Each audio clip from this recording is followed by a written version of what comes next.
నిజామాబాద్ జిల్లా సిరికొండ మండలంలోని తాటిపల్లి, జనిగ్యాల, చీమన్పల్లి గ్రామంలో శనివారం అర్ధరాత్రి ప్రకృతి ప్రకోపించింది.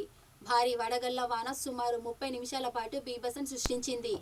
ఈ అకాల వర్షం ధాటికి వందల ఎకరాల్లో చేతికొచ్చిన వరి పంట పూర్తిగా నేల రాలడంతో రైతన్నలు కన్నీరు మున్నీరవుతున్నారు. ఒక్కో ఎకరకు సుమారు 30,000 రూపాయల వరకు పెట్టుబడి పెట్టామని, అంత వృధా అయ్యిందని ఆవేదన వ్యక్తం చేస్తున్నారు. జిల్లా యంత్రాంగం వెంటనే స్పందించి క్షేత్రస్థాయిలో సర్వే నిర్వహించాలని బాధితులు కోరుతున్నారు. నష్టపోయిన తమకు ఎకరకు 50,000 రూపాయల చొప్పున నష్టపరిహారం అందించి ప్రభుత్వం ఆదుకోవాలని రైతులు విజ్ఞప్తి చేస్తున్నారు. మొత్తం ఏం ఆశ లేదు సార్. మొత్తానికి ఇంత 6 నెలలు కష్టపడి దీన్ని ఇంతవరకు చేసుకొని లాస్ట్ మూమెంట్లో కోసుకునే మూమెంట్లో ఒక్క ఎకరానికి వచ్చేసి 40,000 దాకా ఖర్చు వచ్చింది సార్. మొత్తం నేలపాలైపోయినాయి ధాన్యం.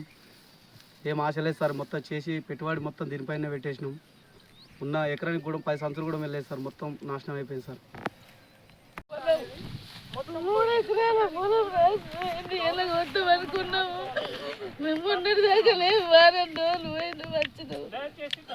నిన్ననే వస్తామని అనుకున్నాము కదా, శనివారం అందాన్ని ఆదివారం వస్తామని. నా కొడుకు లేరు, ఒకదే బిడ్డ. 2 లక్షలు విలేజ్ మా విలేజ్లో 5 నెలలు కష్టపడి నీళ్ళు లేకుంటే పక్కలో పెట్టుకుంటున్నాం, బోర్లు వేసుకుంటా అట్లా పారించినాక రాత్రి 12 గంటలకు అర్ధగంట సేపట్ల మొత్తం రాళ్ళు పడి అకాల వర్షంతో మొత్తం వడ్లు రాలిపోయి ఏం చేతికి రాకుండా పోయినాయి. ఒక ఇత్తు లేకుండా రాలిపోయినాయి. ఎన్ని ఎకరాలు? మొత్తం ఈడ ఒక 500 ఎకరాలు రాలిపోయినాయి. ఈ ఊళ్ళో 500 ఎకరాలు రాలిపోయినాయి. పక్క ఊళ్ళో ఇక మాకు తెలియదు, కానీ మా ఊళ్ళో మాత్రం 500 ఎకరాలు రాలిపోయినాయి.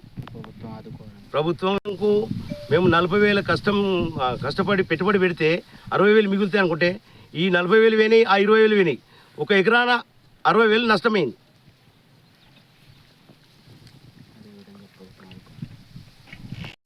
మొత్తం రాలిపోయింది సార్. ఇది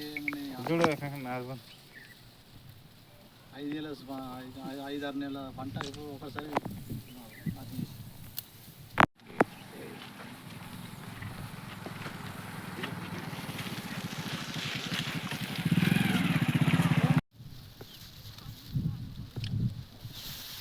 పై సంచులు కూడా వెళ్ళాయి ఎకరం కొత్త.